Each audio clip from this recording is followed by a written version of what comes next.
আমরা চিকেন পাকোড়া বানাচ্ছি, তার জন্য ফার্স্টে লেবু দিচ্ছি, একটুখানি ভিনিগার দেবো, নুন, তেলও মোটামুটি চিকেনটা দিচ্ছি। এটা দিয়ে ম্যারিনেট করে রাখবো মোটামুটি 30 মিনিট। যে আগে চিকেনটা ছিল তার মধ্যে আমি আদা আর কিছু পরিমাণ রসুন বাটা নিয়ে নিয়েছি। এই যে রসুন বাটা দেখছেন নিয়ে নিয়েছি, দিয়ে আমি মাখিয়ে নিচ্ছি। কর্নফ্লাওয়ারও নিতে পারেন আপনারা। একটা ডিম দিলাম, একটুখানি বেসন দেবো, কারণ বেসনটা দিলে ভাজতে সুবিধা হয়।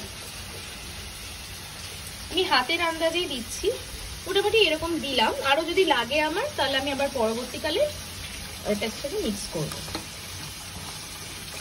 অফ স্ক্রিনে করে নিয়েছি, সেটা হচ্ছে কাঁচা লঙ্কা কুচি দিয়ে দিয়েছি, একটুখানি শুকনো লঙ্কা গুঁড়ো স্বাদ অনুযায়ী, কালারের জন্য হলুদ দিলাম।